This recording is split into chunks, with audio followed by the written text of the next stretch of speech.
इसरो के वैज्ञानिक चंद्रयान-3 को भेज रहे थे सिग्नल। इस बीच चांद पर ऐसा गरजा चंद्रयान-2, नासा तक पहुंची दहाड़, हिल गया चीन। चंद्रयान-3 से पहले ही चंद्रयान-2 को मिली बड़ी कामयाबी। पहले चांद की सतह पर बर्फ और फिर बाहरी वातावरण में खोज डाली ऑर्गन 40 गैस। दोस्तों, आज से करीब 4 साल पहले यानी 7 सितंबर 2019 के दिन इसरो टीम अपने दिल पर पत्थर रखकर एक ऐसा खबर सुनाती है जिससे पूरा भारत मायूस हो गया था। दरअसल उस दिन चांद पर गया भारत का मिशन चंद्रयान-2 लैंडिंग के दौरान फेल हो गया था। वो दिन भारत के इतिहास का सबसे मनहूस दिन था। लेकिन उसी दिन इसरो ने यह ठान लिया था कि चांद पर चंद्रयान-3 को भेजकर चंद्रयान-2 के अधूरे मिशन को पूरा करेंगे। और 4 साल तक दिन रात मेहनत करने के बाद इसरो ने पिछले दिनों चंद्रयान-3 को लॉन्च कर दिया है, जो कि धरती का 5वां चक्कर लगाते हुए चांद की तरफ आगे बढ़ रहा है। लेकिन इस बीच एक ऐसी खबर आ रही है जिसने नासा और चीन को हैरान परेशान कर दिया है। तो क्या है वो खबर? पूरी जानकारी देंगे, वीडियो को अंत तक जरूर देखिएगा। दरअसल इसरो का दूसरा मून मिशन चंद्रयान-2, जिसे फेल बताया जा रहा था, वो अब अपनी गहरी नींद से जाग चुका है और ऐसी करामात करके दिखा रहा है जिसे देखकर दुनिया की सभी स्पेस एजेंसीज हक्की बक्की हो गई हैं।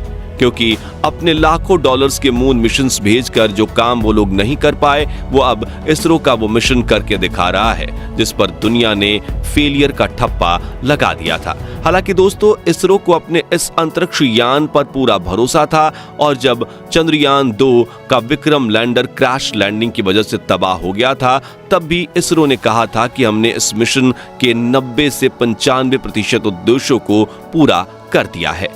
यानी चंद्रयान-2 मिशन पर इसरो ने जो 5 साल और 978 रुपए झोंक दिए थे, वो पूरी तरह से बर्बाद नहीं हुए हैं।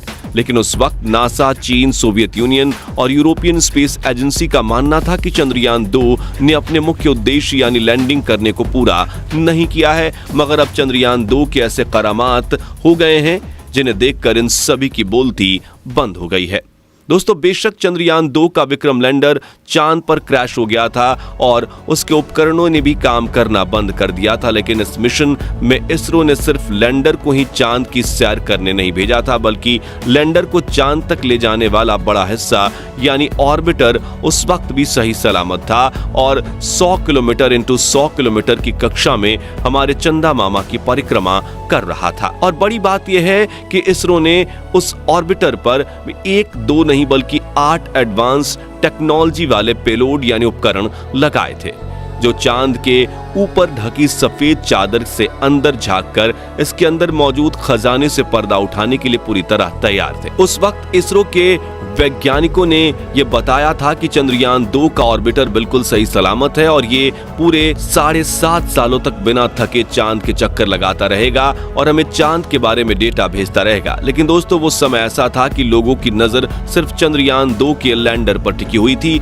और ऑर्बिटर को तो लोग भूल ही गए थे। लेकिन अब चंद्रयान-2 के ऑर्बिटर ने चांद के कुछ ऐसे रहस्यों से पर्दा उठाया है कि सुनकर पूरे वैज्ञानिक जगत के अंदर हड़कंप मच चुका है। दरअसल आज तक सिर्फ यही कहा जाता था कि चंद्रमा के पास अपना कोई वायुमंडल नहीं है, वहां के वातावरण में कोई गैस मौजूद नहीं है और चंद्रमा सिर्फ एक एयरलेस बॉडी है। लेकिन अब चंद्रयान-2 के ऑर्बिटर ने इसरो को जो डेटा कलेक्ट करके भेजी है, उसके मुताबिक चांद के आयनोस्फीयर में प्लाज्मा डेंसिटी मौजूद है, यानी कि चांद पर एक पतला वातावरण मौजूद है जिसमें कई महत्वपूर्ण गैसेस हो सकते हैं। चंद्रयान-2 की इस खोज को लेकर इसरो ने बताया कि यान के ऑर्बिटर पर लगे एटमॉस्फेरिक कंपोजिशन एक्सप्लोरर CHESS-2 उपकरण ने चांद के एक्सोस्फीयर यानी कि बाहरी वायुमंडल में ऑर्गन 40 यानी कि 40 AR गैस का पता लगा लिया है। बता दें कि एक्सोस्फीयर खगोलीय ग्रह या उपग्रह के ऊपरी वातावरण का सबसे बाहरी क्षेत्र होता है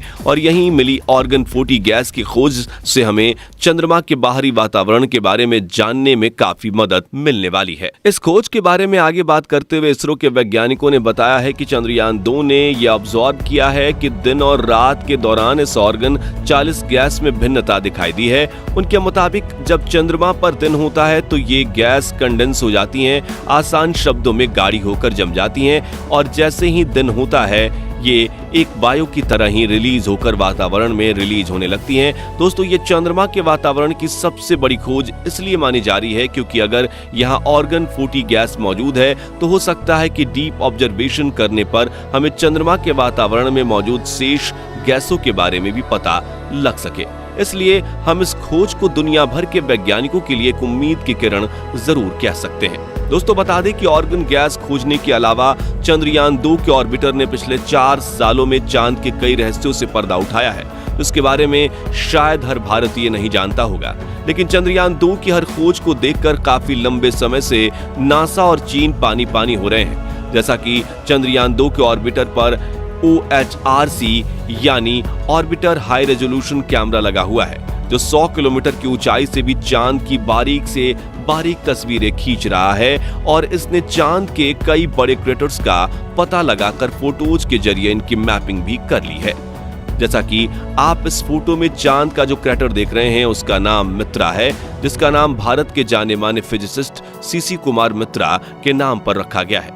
92 किलोमीटर चौड़ा यह क्रेटर चांद की वेस्ट साइड पर मौजूद है। इस तरह चंद्रयान 2 की मदद से चांद के छोटे मोटे क्रेटर्स और पहाड़ के हाई रेजोल्यूशन फोटोज इकट्ठा कर लिए गए हैं और इसने चांद की सतह का नक्शा बना दिया है, जो न सिर्फ चंद्रयान 3 बल्कि भविष्य में होने वाली सभी मून मिशन में काम आने वाले हैं। इसके अलावा दोस्तों, चंद्रयान 2 पर एक्सरे स्पेक्ट्रोमीटर नाम का एक उपकरण भी लगा हुआ है, जिसने चांद की सतह पर क्रोमियम, मैग्नीज और सोडियम जैसे मूल्यवान खनिजों का पता लगाया है। वहीं साल 2009 में चंद्रयान 1 ने चांद की सतह पर पानी की खोज की थी, लेकिन कई वैज्ञानिक चंद्रयान 1 की खोज से संतुष्ट नहीं दिख रहे थे। लेकिन चंद्रयान 2 के ऑर्बिटर पर लगे इंफ्रारेड स्पेक्ट्रोमीटर उपकरण ने चांद की सतह पर हाइड्रोक्सिस और वाटर आइस होने के बाद पर ठप्पा लगाकर उन सभी के मुंह को बंद करवा दिया है जो इस बात से इनकार कर रहे थे। दोस्तों, इसके अलावा चंद्रयान 2 पर एक ऐसा उपकरण लगा हुआ है जो चांद नहीं बल्कि सूरज की स्टडी करता है। जी हां, हम मजाक नहीं कर रहे।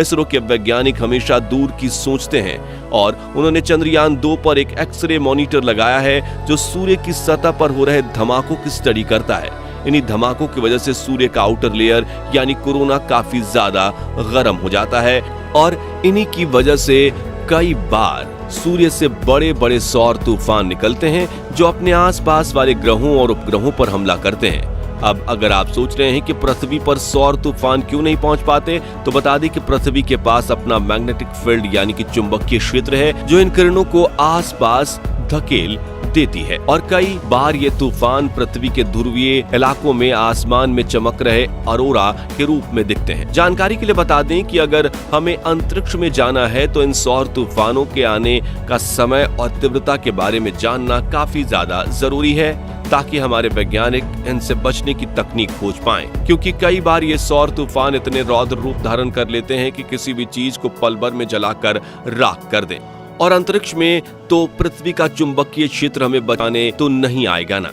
आखिर में दोस्तों, चंद्रयान 3 से जुड़े अपडेट की बात करें तो चंद्रयान पृथ्वी को अलविदा कहते हुए चांद की तरफ जाने वाले हाईवे को पकड़ने वाला है, जिसके लिए बेंगलुरु में बैठे इसरो के वैज्ञानिक 1 अगस्त के दिन बटन दबाकर चंद्रयान 3 के सभी इंजन को पूरी क्षमता के साथ ऑन करने वाले हैं ताकि चंद्रयान धरती की गुरुत्वाकर्षण कक्षा से बाहर निकलकर चांद तक जाने के अपने सफर में आगे निकल जाए, जिसके बाद चांद पर पहुंचकर चंद्रयान 3 का प्रपल्शन मॉड्यूल इसके लैंडर को खुद से अलग कर देगा, जो कि चांद के दक्षिणी ध्रुव पर लैंडिंग करके चंद्रयान 2 के बचे हुए मिशन को पूरा करेगा। तो दोस्तों, चंद्रयान 2 की इस करामात को लेकर आपका क्या कहना है, कमेंट करके जरूर बताएं और वीडियो पसंद आई हो तो इसे लाइक और शेयर जरूर कीजिएगा। साथ ही इसरो के चंद्रयान 3, आदित्य L1 और गगनयान जैसे बड़े मिशन की पल पल की खबर जानने के लिए हमारे चैनल को सब्सक्राइब करके पास वाली घंटी जरूर दबा दीजिए। धन्यवाद।